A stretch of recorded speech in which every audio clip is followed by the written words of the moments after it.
Jake Morrison stood in the long line of cadets waiting for their turn in the combat training hall. The Galactic Military Academy was huge, bigger than any building he had ever seen back on Earth. Metal walls stretched up so high that he had to crane his neck to see the ceiling. Strange alien symbols glowed on the walls, and the air hummed with the sound of alien technology dot around him. Creatures from dozens of different worlds chatted in their own languages. Some looked almost human, while others were so strange that Jake still felt surprised when he saw them. There was Crix, a being that looked like a giant insect with 4 arms and skin that shimmered green in the light. Next to Crix stood Vorthan, whose blue skin was covered in scales and whose eyes were twice as large as human eyes. Jake was one of only 3 humans in his class of 200 cadets. The other 2 humans, Lisa Park and Ryan Bell, stood near him in the line. They had become close friends during their 6 months at the academy. It was natural for them to stick together when almost everyone else saw them as weak and strange. "I still can't believe we made it this far," Lisa whispered to Jake. She was small, even for a human, and many of the alien cadets towered over her. But Jake had seen her in the classroom sessions. She was smart, maybe the smartest cadet in their year. "We earned our place here," Ryan said quietly. He was tall and strong for a human, but still smaller than most of the alien cadets. Earth fought for the right to send students to this academy. Jake nodded, but he knew what his friends meant. Every day at the academy was a challenge. Not just the classes or the training, but the constant feeling that they didn't belong. The alien cadets rarely spoke to them. The instructors often acted like the humans were wasting everyone's time. Even the food in the dining hall was made for alien stomachs, and the humans had to take special supplements to stay healthy. The line moved forward, and Jake could see into the combat training hall. It was enormous, with a dozen training mats spread across the floor. Each mat was surrounded by energy barriers that would protect the watching cadets from stray attacks. On the mats, pairs of cadets fought under the watchful eyes of the instructors. Commander Zethkar stood in the center of the hall, his 4 arms crossed as he watched the matches. He was a Krolix, and like all of his species, he was built for war. His skin was like armor, dark and covered in natural plates that could stop most weapons. He stood nearly 8 feet tall, and his 4 arms were each as thick as Jake's waist. His head was elongated, with multiple eyes that could see in all directions at once. Jake had been at the academy long enough to know that. Commander Zethkar did not like humans. The Krolix had been warriors for thousands of years. Their species had conquered dozens of worlds before joining the Galactic Federation. To them, humans were newcomers who had barely learned to leave their own planet. "Look at them," Jake heard one of the alien cadets say in Standard Galactic, a common language used throughout the galaxy. "The humans look scared." "They should be," another cadet replied. "I heard that on their world, they fight with primitive weapons. They probably don't even know how to use energy shields." Jake kept his face calm, but inside he felt frustrated. It was true that humans were new to galactic technology. Earth had only joined the Galactic Federation 5 years ago, but that didn't mean humans were weak or stupid. Jake had studied the history of his own species, and he knew that humans had survived on a dangerous world by being tough and smart. Line moved again, and now Jake could see the individual matches clearly. A Thorian cadet, whose rock-like skin made him nearly impossible to hurt, was fighting against a Zelkot whose natural speed let her move faster than most beings could see. The Thorian won by simply outlasting his opponent, letting her tire herself out against his stone-hard body.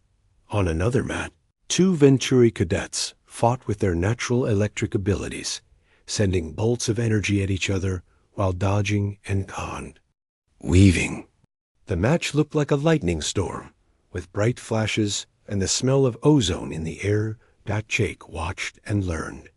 Each species had natural advantages that they used in combat.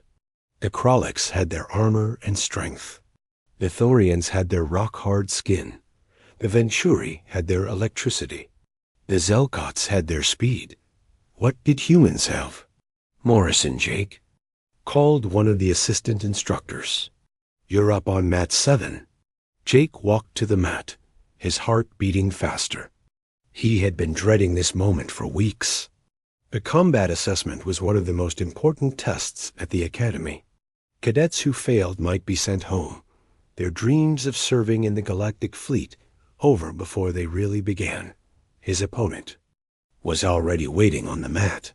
It was Vextol, a Scorian whose natural exoskeleton made him look like a giant beetle. Vextol was known as one of the better fighters in their class. His shell was so hard that practice weapons barely scratched. It and his strength was enough to dent metal. "Ready?" asked the instructor.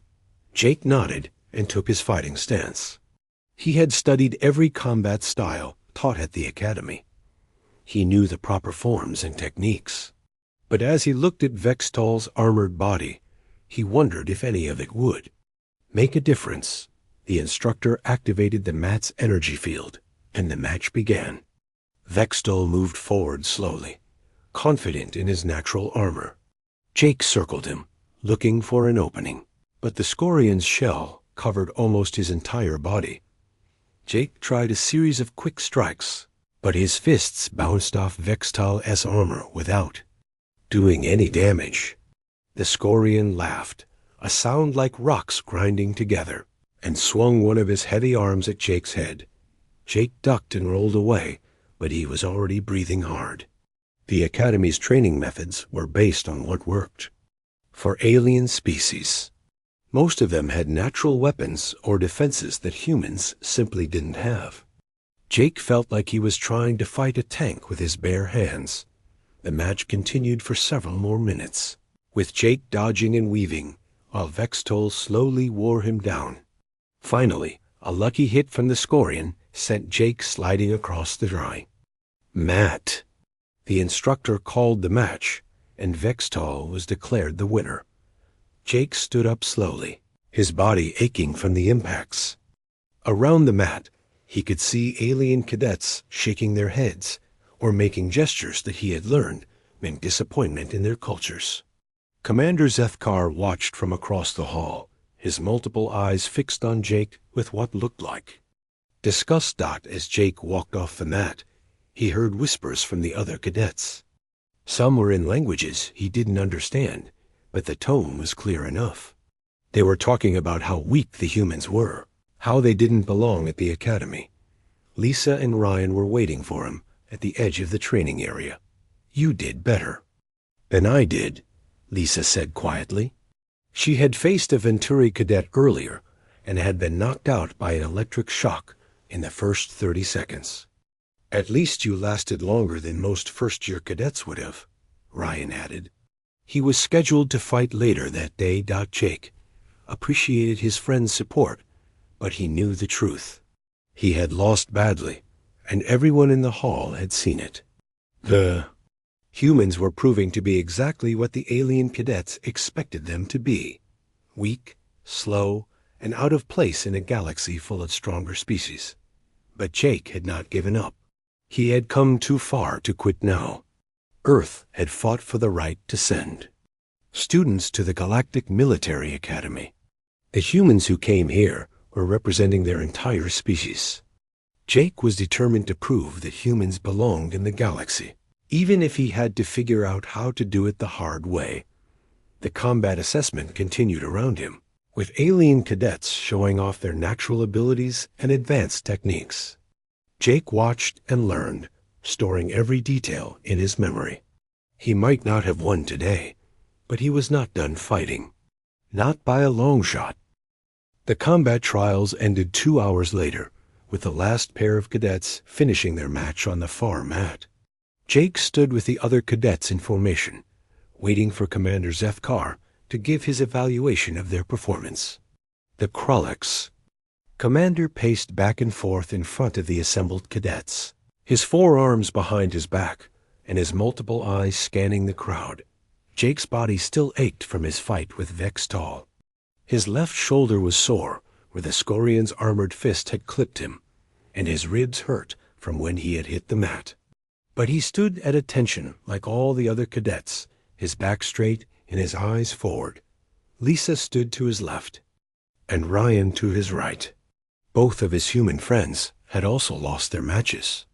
Lisa had been defeated by a Venturi cadet whose electric attacks had overwhelmed her in seconds. Ryan had lasted longer against a Thorian opponent, but the rock-skinned alien's natural armor had made him nearly impossible to damage. "Today's combat assessment has been completed," Commander Zethkar announced, his voice carrying clearly through. The hall's sound system, the translator built into each cadet's uniform, converted his clicking Krolic speech into standard Galactic.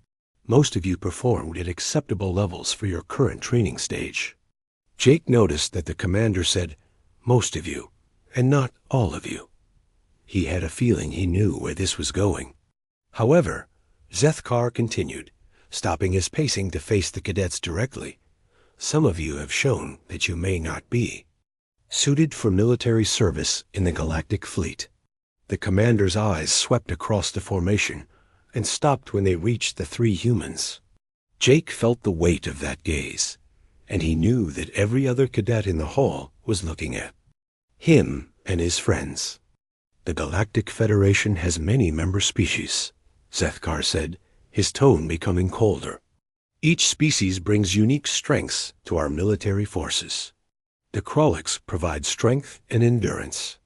The Venturi bring their natural energy abilities. The Thorians offer their defensive capabilities. The Zelkots contribute their speed and agility." He paused, letting his words sink in. Jake could feel the tension in the hall growing. Other cadets were shifting slightly, turning to get a better look at the humans. "But some species," Zethkar continued, "seem to lack any meaningful advantages. They are weak where others are strong. They are slow where others are fast. They have no natural weapons, no natural armor, no special abilities that would make them valuable in combat." Jake's jaw tightened. He knew that the commander was talking about humans, but he forced himself to remain at attention. Military discipline was one of the first things they had learned at the academy. "The humans," Zethkar said, finally naming them directly, "are a perfect example of a species that should have remained on their homeworld. They are physically inferior to almost every other species in the galaxy. They have no natural defenses, no special abilities, and no instincts for real combat." Several of the alien cadets made sounds that Jake had learned were their versions of laughter. A Thorian cadet rumbled like distant thunder. A group of Venturi cadets made high-pitched clicking sounds. Even some of the more humanoid species smiled or showed their teeth. "Perhaps," Zethkar said, stepping closer to the human cadets, "it would be better if they returned to their little farming world and left warfare to species that are actually capable of it." Jake felt heat rising in his face.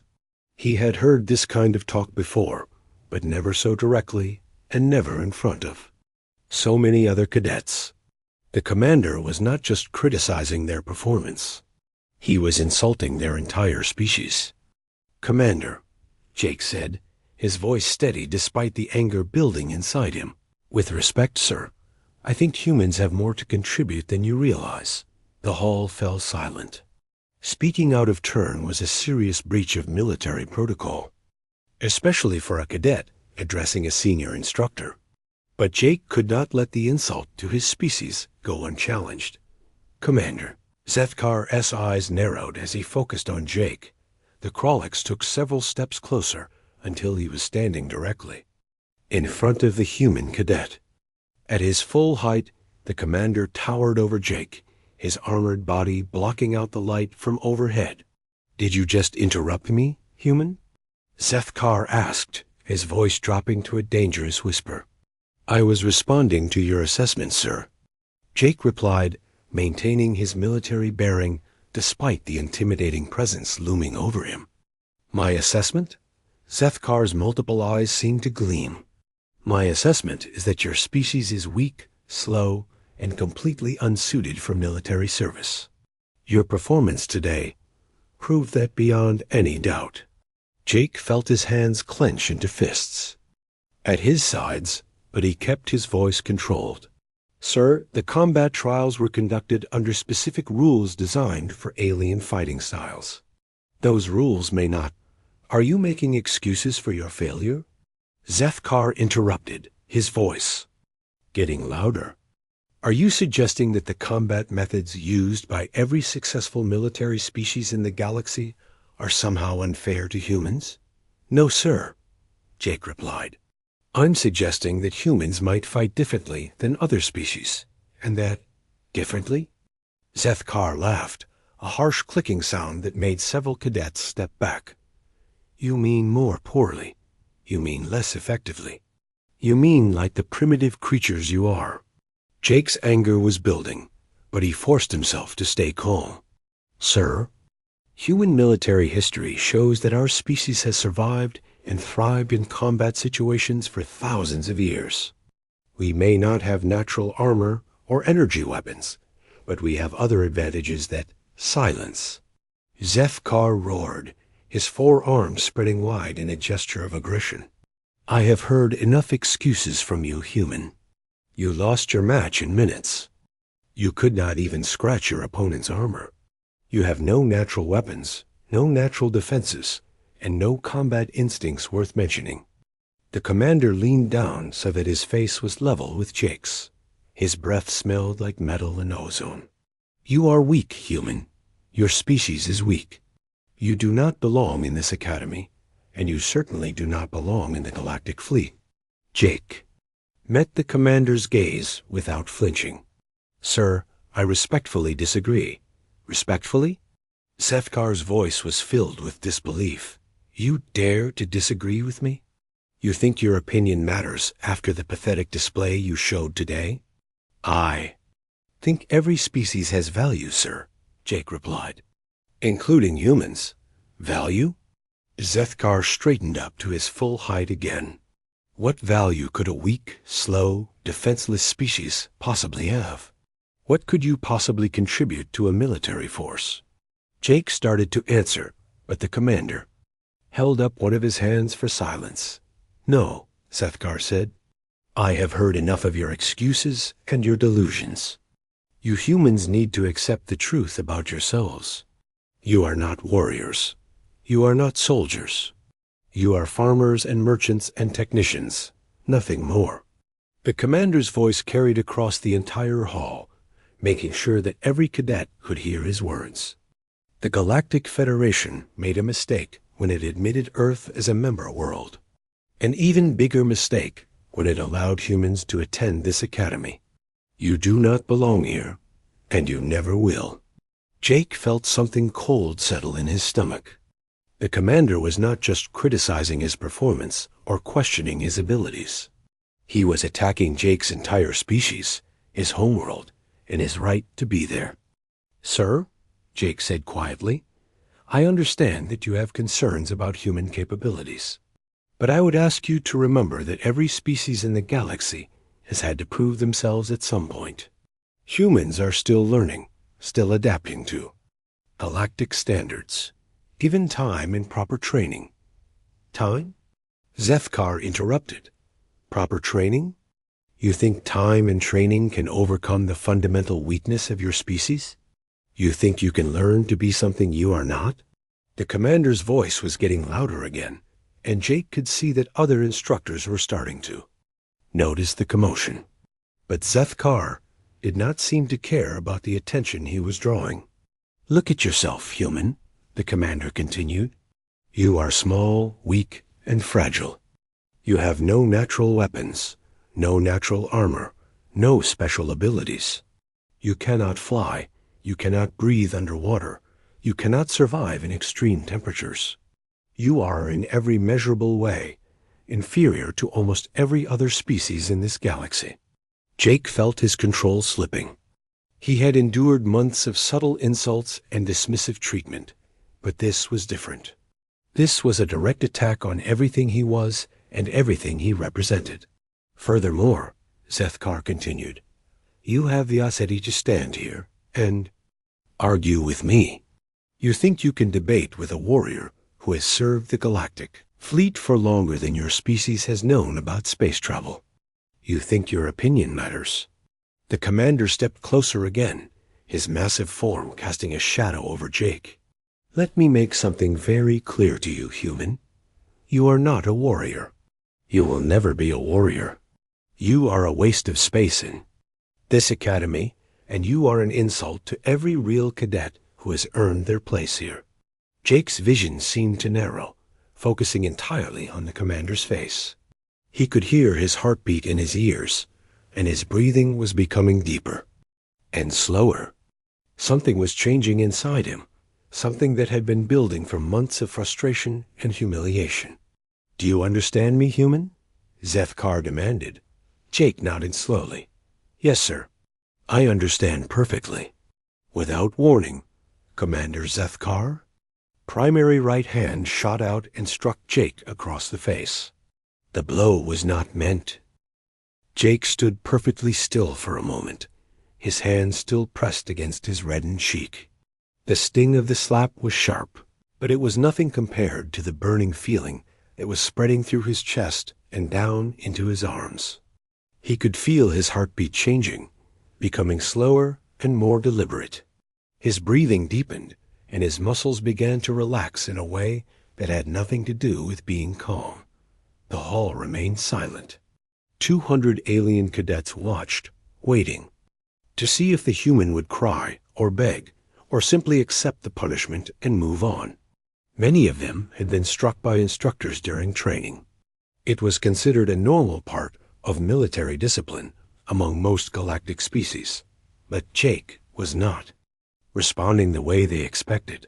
Slowly, he lowered his hand from his face and looked directly at Commander Zethkar.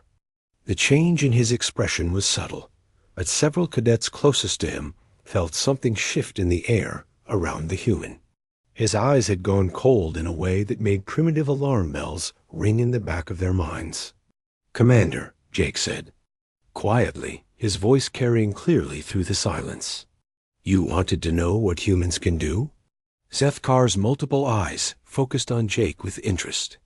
The Krollik's commander had expected the human to apologize, or perhaps to become angry and make a fool of himself. Instead, Jake seemed almost calm, but there was something underneath that calm that the commander could not identify. I have already seen what humans can do, Zethkar replied. Nothing impressive. Jake nodded slowly, as if considering this. That's because you have only seen humans following your rules, fighting the way you taught us to fight, using the methods that work for your species. And? Zethkar asked, his interest growing despite himself. And those rules exist for a reason. Jake said, his voice still quiet, but carrying an edge that made Lisa and Ryan exchange worried glances. They exist to keep everyone safe, to make sure that training stays training, and that no one gets seriously hurt. Jake took a step closer to the commander, and several alien cadets instinctively moved back. There was something about the humans. Posture that triggered ancient warnings in their primitive brains, something that told them they were looking at a predator. The rules are there to protect you from us, Jake continued, not the other way around. Zethkar's armored face showed confusion. Protect me? From a weak human? From what humans become when the rules are removed, Jake replied. When we stop fighting like you want us to fight, and start fighting like we evolved to fight. The commander's expression shifted from confusion to amusement. You think you can threaten me, human? You think you can intimidate a Krollik's warrior? Jake's head tilted slightly to one side, and his eyes never left the commander's face. I'm not threatening you, sir. I'm trying to warn you. Warn me? Zethkar laughed, the harsh clicking sound echoing through the hall.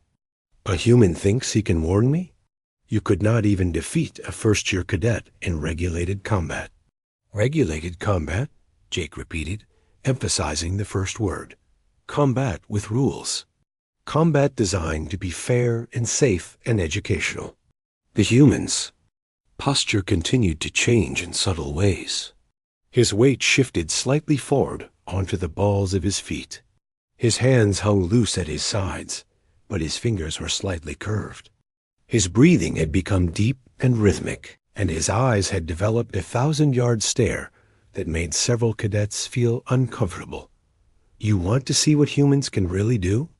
Jake asked, his voice dropping to almost a whisper. You want to see what we are like when we stop pretending to be civilized?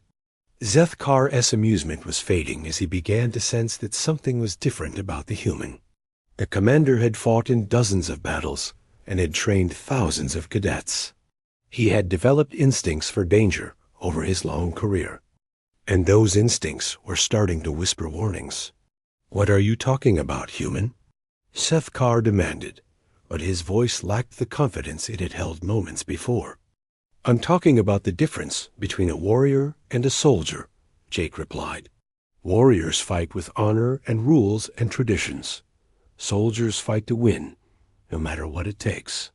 Jake's eyes seemed to focus on something beyond the commander, as if he were seeing through him to something else entirely. Warriors fight to prove themselves. Soldiers fight to survive. You think you are a soldier? Zethkar asked, but he was beginning to understand that this conversation had taken a dangerous turn. I think I am a human, Jake replied. And humans are the apex predators of Earth.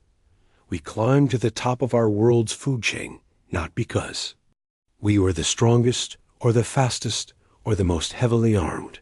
We got there because we were the most dangerous. The human took another step closer, and this time Zethkar did not move to meet him. Something in Jake's movements had changed, becoming fluid and purposeful in a way that the commander had never seen before. You see, Commander, Jake continued, his voice remaining calm and conversational, every species in the galaxy evolved to fill a specific niche.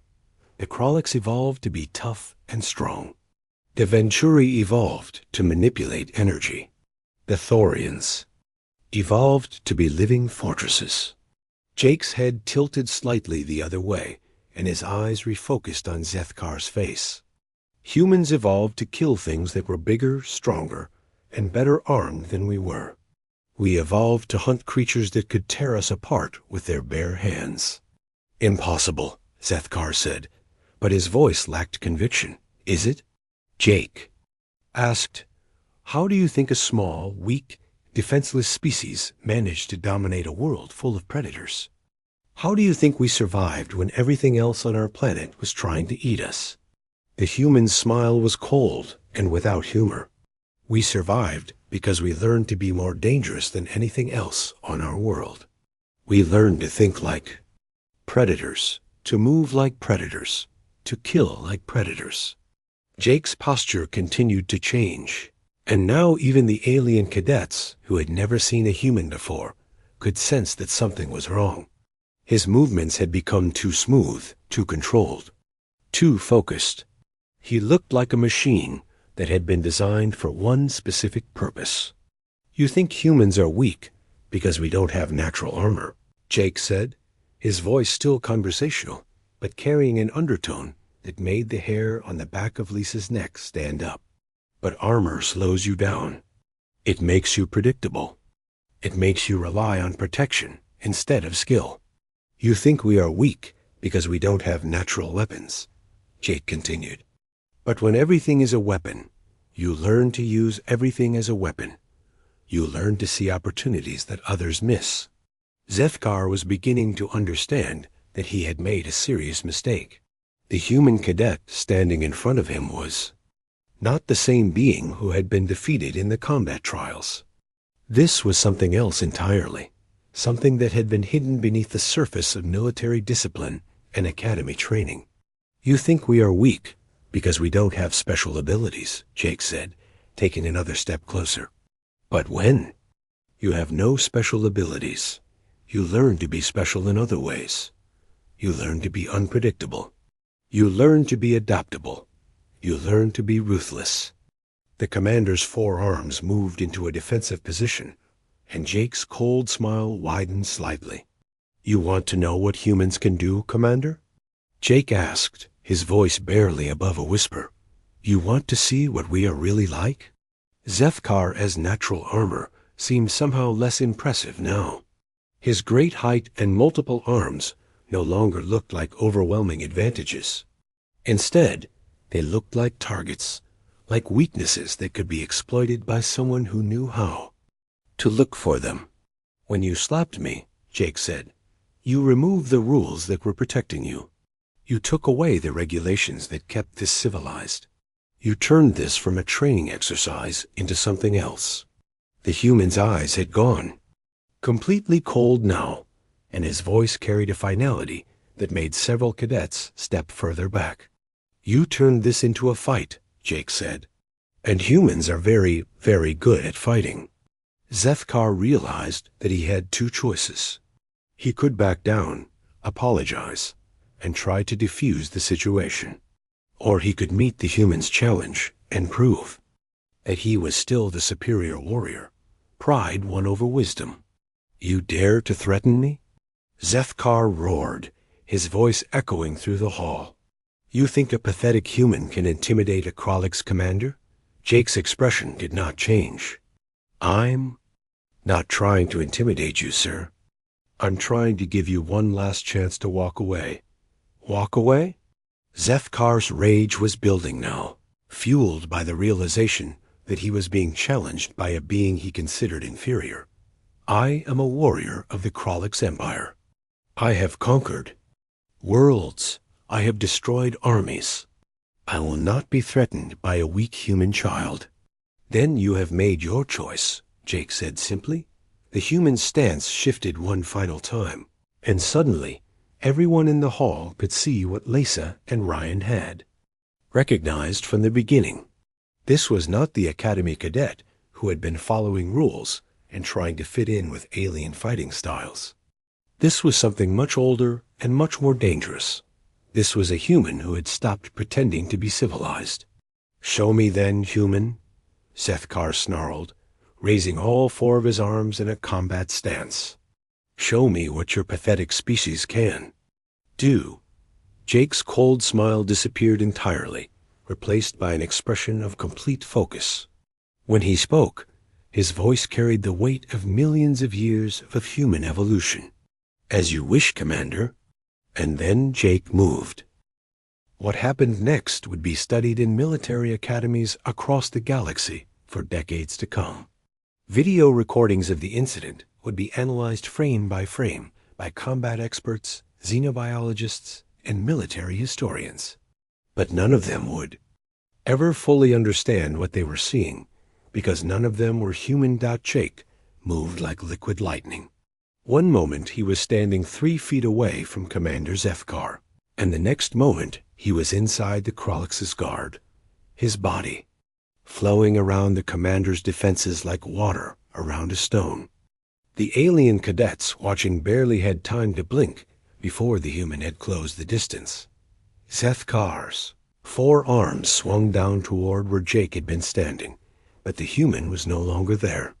Jake had moved not just forward, but down and to the side, his body dropping into a crouch that brought him underneath the commander's primary arms. The Krolix's natural armor was impressive, but it was designed to protect against attacks from the front and sides. It was not designed to protect against an opponent who could move like Jake was moving. The human's first strike was a palm thrust upward into Zethkar's primary nerve cluster, located just below what humans would call the solar plexus. The impact was precise and devastating, targeting a weakness that Jake had memorized from months of studying alien anatomy. The commander's breathing hitched, and his forearms faltered for just a moment. That moment was all Jake needed. The human flowed upward, his movement continuous and fluid. His left elbow struck Zethkar's secondary nerve cluster, while his right hand found a pressure point on the commander's neck. Neither strike was meant to cause permanent damage, but both were calculated to disrupt the Krolix's nervous system. And balance. Zethkar staggered, his natural armor suddenly feeling like a burden instead of protection. He swung two of his arms at Jake, but the human was already gone, moving to the commander's blind spot with a speed that seemed impossible for his species. Jake's next attack was a knee strike to the joint of Zethkar's rear left leg. The Krolix. Anatomy was different from human anatomy, but joints were still joints, and Jake had studied them all. The impact sent shockwaves through the commander's leg, and he started to fall forward. But Jake was not done as Zethkar fell. Jake moved with him, staying in perfect position to continue his assault. His hands found two more pressure points. On the commander's back, striking with surgical precision. The Krolix's natural armor was thick and strong, but it could not protect against attacks that targeted the nervous system directly. Zethkar tried to roll away, using his forearms to propel himself across the floor. But Jake moved with him, staying close, staying in control. The human's movements were unlike anything the alien cadets had ever seen. He did not fight like the structured, formal combat styles taught at the academy. He fought like a predator. That had been designed by evolution to kill things much larger than itself. The commander managed to get back to his feet, but his balance was off, and his breathing was labored.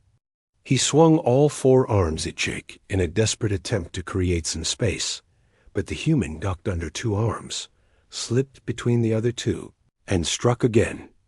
This time, Jake's target was the cluster of nerves that controlled Zethkar's right side. Limbs. The human's fist, small and fragile-looking compared to the commander's armored hands, struck with the precision of a surgeon's scalpel. The impact was transmitted through the Krolix's armor to the nerve cluster beneath, and Zethkar's right arms went numb. The commander roared in pain and confusion, lashing out with his remaining two arms. But Jake had already moved, positioning himself where the commander could not reach him. The human's next strike was a kick to the back of Zethkar's knee, delivered with perfect timing as the commander tried to turn to face him. Zethkar's leg buckled, and he dropped to one knee. Jake moved in immediately, his hands finding the nerve clusters on either side of the commander's neck.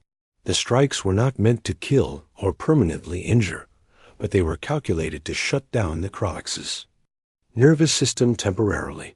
Zethkar's vision blurred, and his remaining arms lost their strength.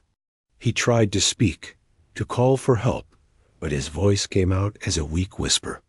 The human's hands had found exactly the right spots to disrupt his ability to function without causing permanent damage. Jake stepped back, his breathing still calm and controlled. The entire fight had lasted less than 15 seconds, but in that time, he had systematically dismantled a warrior who had been trained in combat for longer than humans had. Known about space travel. Commander Zethkar fell forward, his face hitting the floor with a dull thud. His four arms sprawled out around him, and his breathing was shallow and rapid. He was not seriously injured, but he was completely helpless. Every nerve cluster that controlled his movement had been precisely targeted and temporarily disabled. Jake stood over the fallen commander, not even breathing hard. His expression had returned to the calm, professional demeanor he had maintained throughout his months at the academy. But everyone in the hall could see that something fundamental had changed. The human who had been defeated in the regulated combat trials was gone, replaced by something that made every primitive instinct in the room scream warnings. The silence in the hall was absolute. 200 alien cadets stared in shock at the impossible scene before them. The most feared combat instructor at the academy, a veteran warrior who had conquered worlds, was lying helpless on the floor. And standing over him was a human cadet, who looked like he had just finished a light exercise routine. Lisa and Ryan were as stunned as everyone else. They had known Jake for months, had trained with him, eaten with him, studied with him. But they had never seen this side of him before. They had never seen what a human looked like when all the rules were removed. Vextol, the Scorian cadet who had defeated Jake in the earlier match, took several steps backward.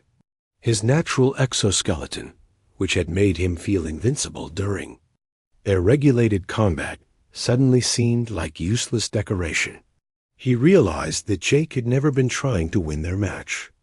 The human had been playing by rules that protected Vextol from what humans were really capable of. Other cadets were having similar realizations.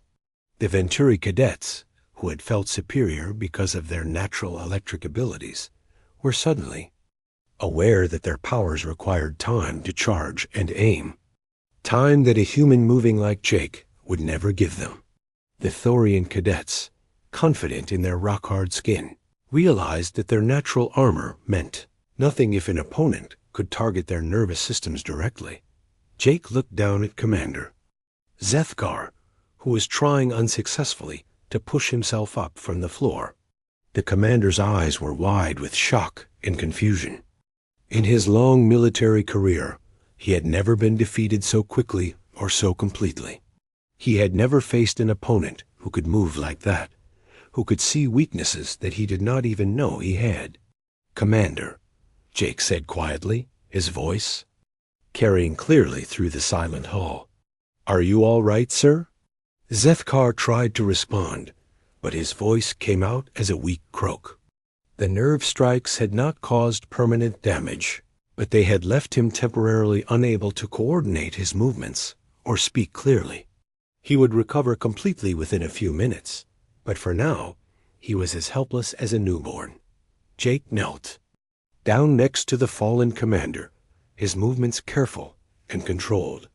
"Sir, you should avoid trying to move for a few minutes. The effects will wear off soon, but forcing your muscles to work before your nervous system recovers could cause injury." The human's tone was respectful and professional, as if he were simply giving medical advice to a fellow soldier. There was no gloating, no satisfaction, no anger.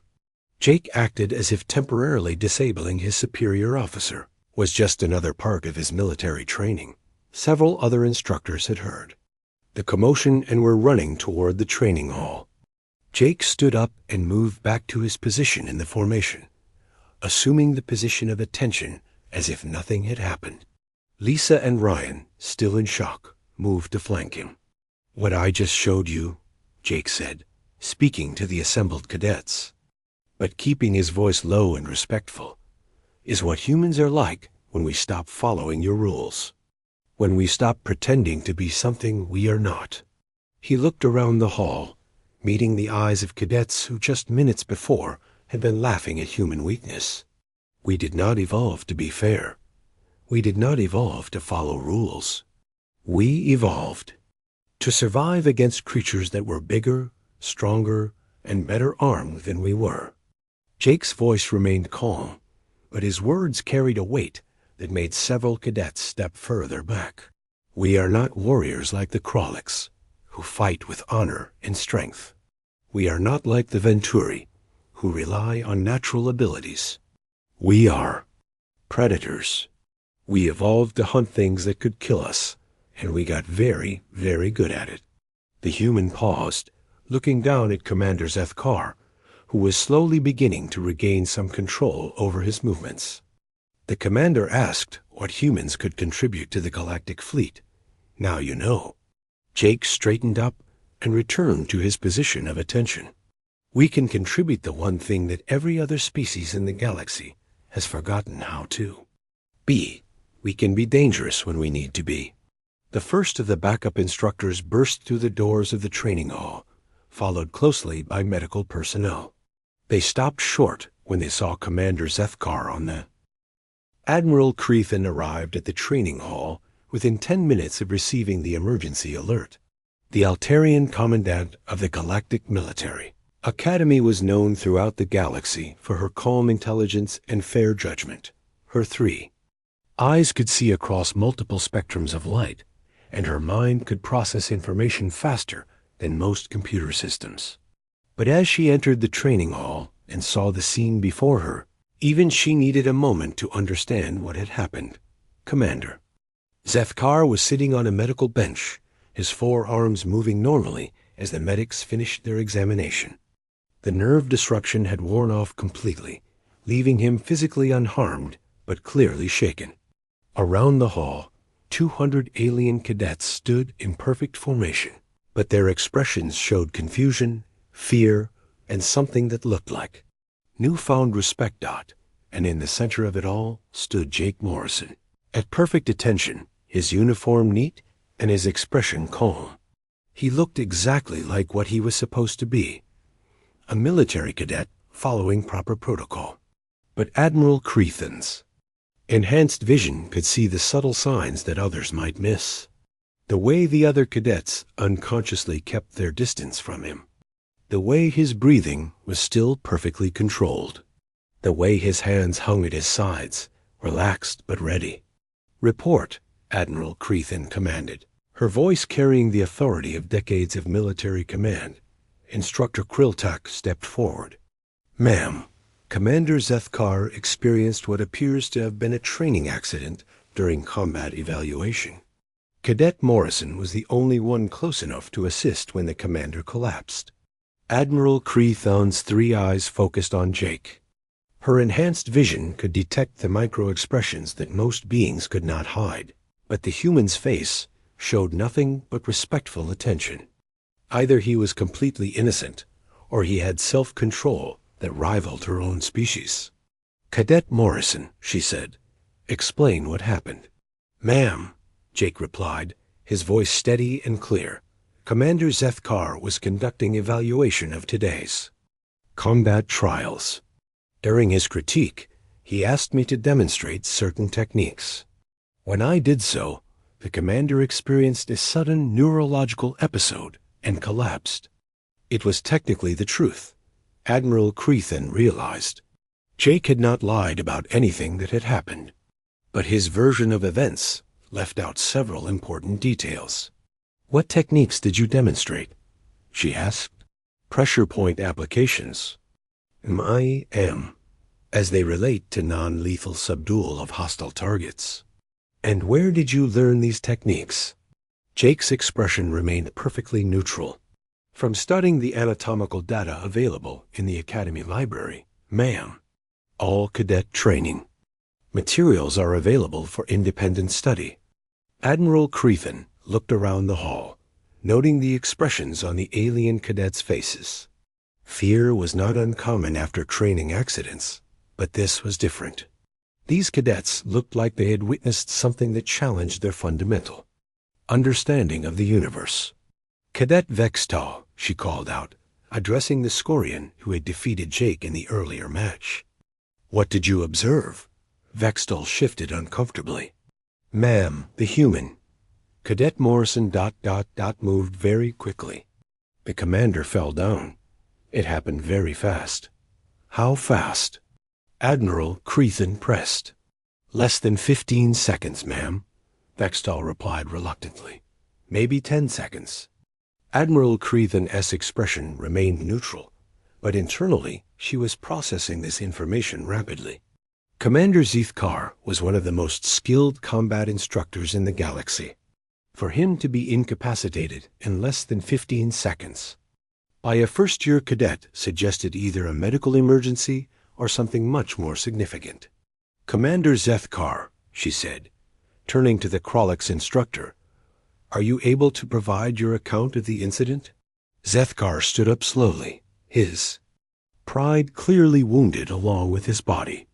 "Admiral, I was surprised by the cadet's capabilities. His techniques were more advanced than I had anticipated."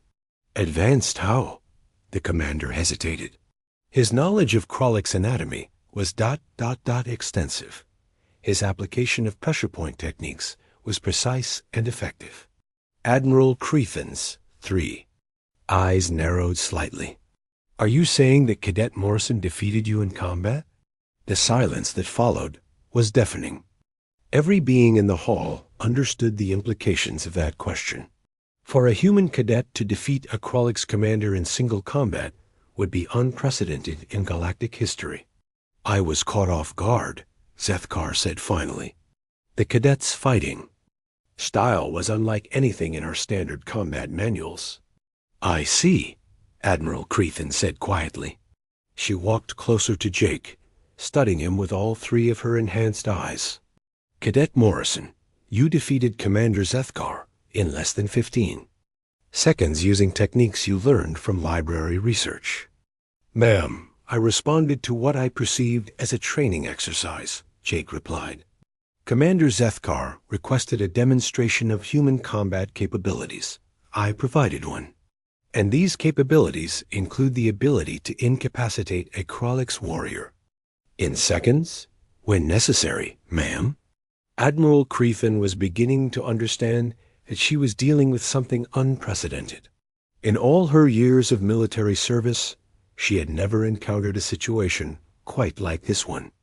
The humans had been admitted to the Academy as a political necessity, part of Earth's integration into the Galactic Federation. No one had expected them to excel at anything other than basic technical training. Tell me, Cadet Morrison, she said, why were you defeated so easily in the regulated combat trials if you possessed these advanced capabilities? Jake's expression remained perfectly respectful. Ma'am, the regulated trials have specific rules designed to ensure fair and safe competition. Those rules require certain techniques and prohibit others. And the techniques you used against Commander Zethkar were prohibited? Yes, ma'am. They would be considered excessive force in a training environment. Admiral Creathen processed this information. So you deliberately lost your earlier match? No, ma'am. I fought within the established parameters and was legitimately defeated by a superior opponent under those conditions. The Admiral's understanding was growing. But when those parameters were removed, I adapted to the new situation, ma'am. Admiral Creathen looked around the hall again, seeing the alien cadets with new eyes. They were not just shocked by what they had witnessed. They were terrified. For the first time in their lives, many of them were realizing that there might be species in the galaxy that were more dangerous than their own. Cadet Morrison, she said, do the other human cadets possess similar capabilities? Jake glanced briefly at Lisa and Ryan before answering. All humans are products of the same evolutionary environment, ma'am. Which meant yes, Admiral Creathen realized, all of them. Every human in the galaxy was potentially capable of what she had just witnessed. I want to see a detailed report on this incident within the hour, she announced to the assembled instructors. I also want a complete review of human military history and combat techniques. It appears we have been operating under some significant misconceptions. She turned back to Jake. Cadet Morrison, you will report to my office tomorrow morning for a private discussion. I have questions about human capabilities that apparently cannot be answered by our standard xenobiological data. Yes, ma'am, Jake replied. In the meantime, Admiral Creathen continued, addressing the entire hall. I want it clearly understood that what happened here today will be analyzed and learned from. Commander Zethkar made an error in judgment, and Cadet Morrison responded appropriately to the situation he was presented with. She looked directly at Commander Zethkar. Physical contact with cadets outside of regulated training exercises is prohibited. You know this, Commander. Your actions today created an incident that could have had serious consequences. Zethkar's head lowered in shame. Yes, Admiral, I understand. As for the rest of you, Admiral Creathen said, looking around at the assembled cadets, today you learned an important lesson about making assumptions. Just because a species appears weak or defenseless does not mean they actually are. The galaxy is full of surprises, and successful military officers learn to expect the unexpected. She paused, letting her words sink in. The humans have been underestimated since they joined the Galactic Federation. Today, we learned why that was. A mistake.